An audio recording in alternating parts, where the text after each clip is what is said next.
तो हेलो बच्चा लोग, लास्ट वीडियो में आयनाइजेशन एंथैल्पी का जो मैथमेटिकल पोर्शन है जिसमें आपका आयनाइजेशन एंथैल्पी का डेफिनेशन और फार्मूला वगैरह जो है वो हमने करवा दिया था और आपको क्वेश्चन कैसे सॉल्व करना वो भी बता दिया था। ठीक है, इस लास्ट वीडियो का लिंक मैं डिस्क्रिप्शन में डाल दूंगा। अभी हम क्या देख रहे हैं, आयनाइजेशन एंथैल्पी अब कंपेयर करना सिखाते हैं। हमारे पास कई सारे एलिमेंट होते हैं और उनकी आयनाइजेशन एंथैल्पी कंपेयर करना। डेफिनेशन के लिए आप लास्ट वीडियो प्लीज़ देख लो एक बारी। मैं यहाँ पे क्या कह रहा हूँ, देखो जो आपका जो आयनाइजेशन एंथैल्पी होता है ना, आयनाइजेशन एंथैल्पी दो बातों पे डिपेंड करता है। कौन सी दो बातें? तो सर पहली बात तो है इसका जो इलेक्ट्रॉनिक कॉन्फ़िगरेशन है वो क्या है, इलेक्ट्रॉनिक कॉन्फ़िगरेशन। आपने ऑफ बाउ रूल पढ़ा होगा, उसमें इलेक्ट्रॉनिक कॉन्फ़िगरेशन पढ़ा होगा। सेकेंड चीज़ है इफ़ेक्टिव न्यूक्लियर चार्ज, जिसको अपन जेड इफ़ेक्टिव भी लिखते हैं। तो इन दो बातों का आपको ध्यान रखना है, ठीक है। अच्छा, अगर सिंपली बोलूँ कि लेफ़्ट से राइट में आयनाइजेशन एनर्जी क्या होती है, तो गुरुजी आयनाइजेशन एनर्जी जो है ना वो लेफ़्ट टू राइट में इंक्रीज़ करती है, इन जनरल चीज़ है बेटा जी। और down the group ionization energy जो है वो डिक्रीज़ करती है। ये इन जनरल चीज़ है, बट एक्चुअल में रेगुलर ट्रेंड नहीं होता है। रेगुलर ट्रेंड इन दो फैक्टर की वजह से चेंज कर जाता है। अब देखो जो इलेक्ट्रॉनिक कॉन्फ़िगरेशन का क्या फैक्टर है, अगर आप स्टेबल कॉन्फ़िगरेशन में से इलेक्ट्रॉन निकालोगे तो आपको ज़्यादा एनर्जी यूज़ करनी पड़ेगी। तो ये दो फैक्टर काउंटर बैलेंस एक दूसरे को या फिर एक कॉन्ट्राडिक्शन कैसे कर जाते हैं उस चीज़ को समझते हैं। तो अब ज़रा देखो, आयनाइजेशन एनर्जी, एक और चीज़ यहाँ पे लिख दूँ, डायरेक्टली प्रोपोर्शनल होता है इफेक्टिव न्यूक्लियर चार्ज के। आयनाइजेशन एनर्जी डायरेक्टली प्रोपोर्शनल होता है इफेक्टिव न्यूक्लियर चार्ज का। अब जैसे कि दो एटम में आप कंपेयर करो तो एटम दो तरीके के हो सकते हैं, या तो वो नेबरिंग एटम हो, नेबरिंग एटम हो। नेबरिंग का मतलब समझ रहे हो, जैसे कार्बन के बाद नाइट्रोजन आता है पीरियोडिक टेबल में, नाइट्रोजन के बाद ऑक्सीजन आता है, ऑक्सीजन के बाद फ्लोरीन आता है। तो ऐसे ना इनको नेबरिंग बोला जाता है, ठीक है, सेम पीरियड में। और नॉन नेबरिंग होंगे, बाकी दूसरे टाइप के कैसे होंगे, नॉन नेबरिंग। तो बेटा जी जब आप नेबरिंग में कंपेयर करोगे ना तो आपको ना इलेक्ट्रॉनिक कॉन्फ़िगरेशन वाला फैक्टर देखना है। इलेक्ट्रॉनिक कॉन्फ़िगरेशन, यस, हाँ जी, आपको क्या देखना है, इलेक्ट्रॉनिक कॉन्फ़िगरेशन। और नॉन नेबरिंग में आपको देखना है इफेक्टिव न्यूक्लियर चार्ज। अच्छा, एक चीज़ और समझो पहले, आप इलेक्ट्रॉनिक कॉन्फ़िगरेशन देख रहे हो, एटम फॉर एग्जांपल नेबरिंग है, लेकिन उसमें से कोई भी एटम हाफ फील्ड या फुल्ली फील्ड कॉन्फ़िगरेशन वाला नहीं है। फिर से समझो मैं क्या कह रहा हूँ, आपके एटम जो है वो नेबरिंग है, लेकिन उनमें से किसी के भी हाफ फील्ड या फुल्ली फील्ड कॉन्फ़िगरेशन नहीं है। ऐसी स्थिति में आप इफ़ेक्टिव न्यूक्लियर चार्ज से ही मामले को सॉल्व करेंगे, ठीक है।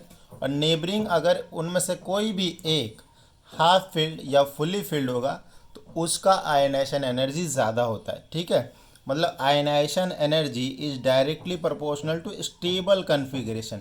राइट बेटा जी, स्टेबल कॉन्फ़िगरेशन।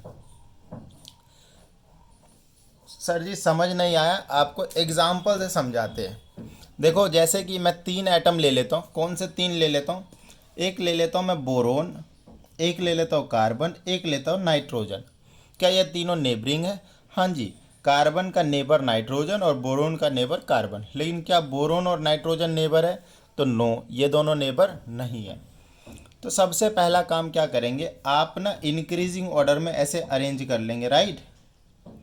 तो इसका देखो कन्फिग्रेशन, अगर मैं लिखूँ 1s2 2s2 2p1, 1s2 2s2 2p2, 1s2 2s2 2p3। तो बेटा जी अगर इन दोनों को अगर हम कंपेयर करेंगे ना, इन दोनों को, तो आप देख रहे हो आपको नेबरिंग में क्या देखना है, आपको नेबरिंग में इलेक्ट्रॉनिक कॉन्फ़िगरेशन देखना है। और इलेक्ट्रॉनिक कॉन्फ़िगरेशन में अगर किसी का हाफ फील्ड हुआ या फुल्ली फील्ड हुआ तो उसकी वैल्यू ज़्यादा है। तो हम देख पा रहे हैं कि देखो जो नाइट्रोजन है उसमें P3 है, हाफ फील्ड कॉन्फ़िगरेशन होता है, तो नाइट्रोजन का ज़्यादा हो जाएगा कार्बन से। तो एक बारी पहले इनका भी देख लो, क्या ये नेबरिंग है? तो यस इट इज़ नेबरिंग। तो नेबरिंग में कोई भी हाफ फील्ड या फुल्ली फील्ड नहीं है। तो जब मैंने बोला कि हाफ फील्ड या फुल्ली फील्ड नहीं हो तो जेड इफेक्टिव को ही देखना है। और जेड इफेक्टिव की बात करें तो जेड इफेक्टिव इस तरीके से इंक्रीज कर रहा है, ठीक है। पीरियोडिक टेबल में लेफ्ट से राइट जाने पे जेड इफेक्टिव बढ़ता है, तो बोरोन के राइट में जो है कार्बन है, कार्बन के राइट में नाइट्रोजन है, तो सबसे ज़्यादा हो जाएगा फिर कार्बन और देन बोरोन, ठीक है।